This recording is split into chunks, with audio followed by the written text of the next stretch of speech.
Olá, meus amores, como é que vocês estão? Hoje eu quero falar um pouco com vocês sobre autoestima, que eu sei que é uma coisa que já está batida, né? Todo mundo já falou demais, mas eu quero que vocês tentem olhar isso por um novo ângulo, vamos assim dizer, por um novo viés. Vamos lá. O que é autoestima? A autoestima é a estima que a gente dá para si mesmo, ou seja, né? Como é que eu me vejo, como é que eu me avalio, como é que eu me estimo, o que é que eu vejo em mim. E aí eu volto para um lugar que eu adoro voltar e fazer vocês voltarem, que é a autoestima, ela alta ou baixa, ela vai depender de alguns fatores que, diferentemente do que a gente pensa, não tem a ver com estética. Claro que você está toda bonitinha, organizadinha, do jeito que é bonitinha, organizadinha e perfeitinha para você, tá? Que isso fique claro, não é para o outro. Mas, via de regra, a gente faz para o outro, porque a gente espera uma aprovação, a gente espera uma validação para quem a gente é, seja psicologicamente, emocionalmente, cognitivamente, culturalmente e fisicamente. Então, a gente só sabe ou só aceita que está legal e se estima se o outro der o carimbo de positividade. Quando alguém dá um carimbo de negatividade sobre qualquer coisa nossa, a gente não tem o hábito de parar e pensar: faz sentido? É verdade? Essa pessoa quem é? Quem é essa pessoa que está aí falando alguma coisa a meu respeito? Porque nós não fomos educados para pensar assim. Nós fomos educados para pensar: opa, se pensaram algo negativo de mim, eu fiz algo de errado. O que é que eu fiz de errado para consertar? E aí que começa toda degringolar nosso, porque são muitas pessoas para atingir. Imagine você ter que corresponder ao seu parceiro ou parceira, você tem que corresponder ao seu filho, aos seus amigos, ao seu chefe. É muita gente para dar conta e uma pessoa só, que é de um jeito só, mas ela esqueceu. E tudo isso, gente, tem início na nossa infância. Toda aquela galera psicóloga está completa, tá cheia de razão. Começa lá atrás. Começa desde a nossa concepção e há cientistas dizendo que desde antes da nossa concepção. Mas vamos chegar com o que a ciência trouxe até aqui, né? Porque a gente adora uma ciência para botar nas caixinhas as coisas, enfim. Mas para concretizar aquilo que a gente está dizendo. Então, assim, a ciência já confirma que a gente sofre interferências desde a nossa concepção. E que essas interferências, elas não são feitas apenas pelos genes dos nossos pais, não apenas pelo DNA, pela genética, não só, mas também pela epigenética, que é o que está além, para o alto, acima da genética. Ou seja, aquilo que acontece no ambiente externo também influencia na minha genética e não é na minha genética de cor de cabelo, de cor dos olhos ou de cor da pele, mas é na minha genética emocional, na minha genética psicológica, na minha genética de formação do corpo, física. Tudo isso é influenciado pelo que acontece externamente e como eu recebo. Então, como o embrião recebe isso quando está na barriga da mãe, como o embrião recebe isso no momento das contrações, enfim, como um bebê recebe isso na amamentação, como um bebê recebe isso na fase que ele está começando com a gracinha, no desfraude, na descoberta da sexualidade, enfim, desde a nossa concepção até os 6, 7 anos de idade, mais ou menos, tudo que acontece ali impacta em nós diretamente. E é a forma como a gente recebe esse impacto, não é como o meio externo fez, é como bateu para mim.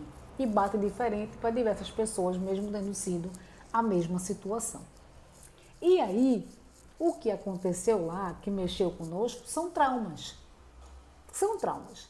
Você simplesmente está na barriga da sua mãe e de repente ela tomou um susto e aí a barriga dela endureceu.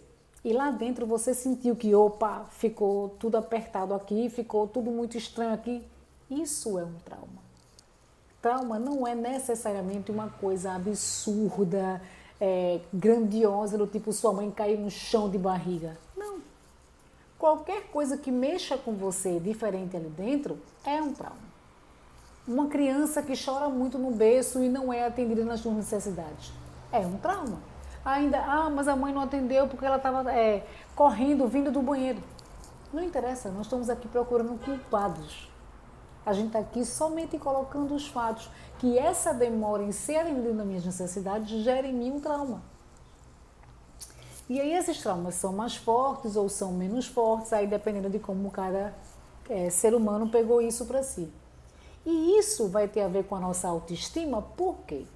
Porque cada vez que aconteceu uma coisa dessas comigo, eu tive que desenvolver mecanismos de defesa para sobreviver. Por exemplo, uma criança que chora, ela chora porque ela não sabe falar. Ela não sabe sequer dizer o que é que ela está sentindo. Ela não sabe. Então ela chora, alguém vem e atende a necessidade dela. Ou seja, aquilo que ela quer e aquilo que ela precisa são atendidos imediatamente. Ela faz xixi ou ela faz o cocô e fica ali toda empapada e ela chora de novo. Alguém chega, satisfaz o que ela quer e o que ela precisa. Só que aí ela vai crescendo e vai percebendo que o que ela quer e o que ela precisa não são necessariamente as mesmas coisas. E aí vão outros traumas das outras idades e assim vai. E aí, a gente quando vai sofrendo esses traumas, a gente meio que quando está na dor, a gente se desconecta de quem a gente é. E por que a gente se desconecta? Porque se a gente mesmo voltar para aquelas memórias é muito doloroso. E aí eu passo a viver em função do outro me atender para poder eu me sentir existente e para poder eu me sentir validado. E aí, dependendo de como foi a minha infância, não tem cristão que consiga me validar mais. Porque a gente vai projetar agora tudo isso nos nossos parceiros, no nosso chefe, nos nossos amigos, no nosso filho, enfim, em qualquer outra relação, aquilo que a gente gostaria de ter recebido aqui, dos nossos pais. E isso tudo, gente, tem a ver com autoestima. Porque eu só consigo me estimar quando eu estimo a fonte que me deu a vida. Porque se eu não estimo a mim mesma, eu não estimo meu pai, eu não estimo a minha mãe. Eu ainda tenho aí alguma fatura emocional de cobrança com esses dois. Eu ainda tenho em algum nível uma criança exigindo algo que não vai mais ser, mas ela ainda está aí agindo de forma inconsciente. Então, a autoestima é como eu me estimo. E eu pergunto, como você está se estimando? Como é que está a tua ligação com a árvore que deu a vida para você? Como é que é a tua relação com a tua mãe? Como é que é a tua relação com o teu pai?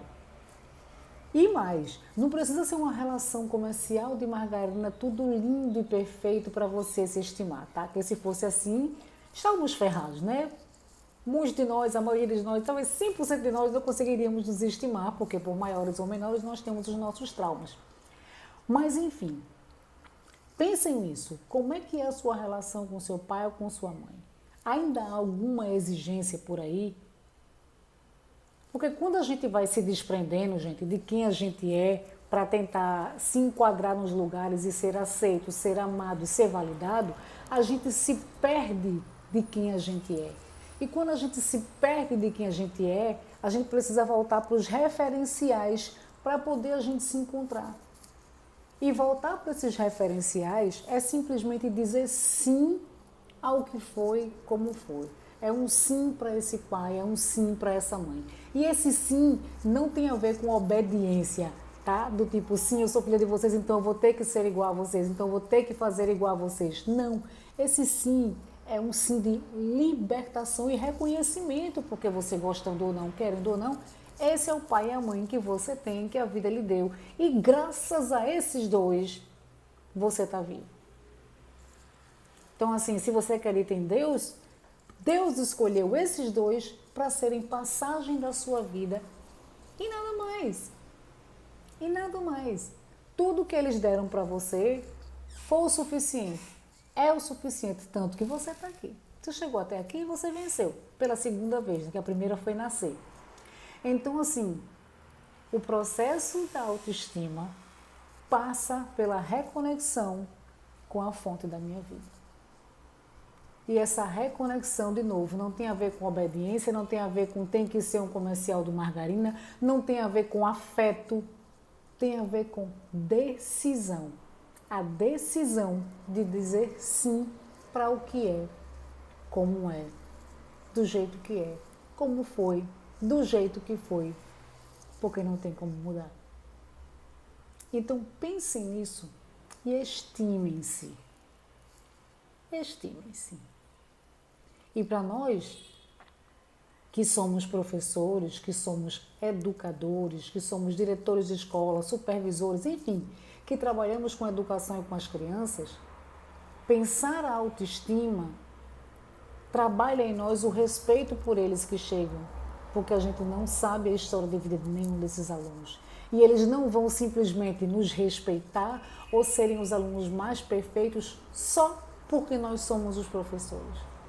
É claro que no inconsciente coletivo do nosso desejo assim deveria ser. Afinal de contas, o professor é o mais velho em classe, é o posto mais alto da sala. Deveria ter-se esse respeito automaticamente. Mas nós não funcionamos no modo automático. E esse aluno que chega, ele chega com a história, ele chega com a bagagem. Então, essa relação ela precisa ser construída para chegar nesse ponto. Então, se o professor respeita esse aluno como ele chega, tal como ele chega, se diz sim para ele como ele é, sem querer mudá-lo, sem querer mudar a sua história, isso vem de volta. O professor também é respeitado como tal, do jeito que é. E isso, gente, facilita o vínculo aluno-professor. De novo, quando eu tenho um vínculo aluno-professor facilitado, eu tenho segurança. Quando eu tenho segurança, eu aprendo. E é isso por hoje.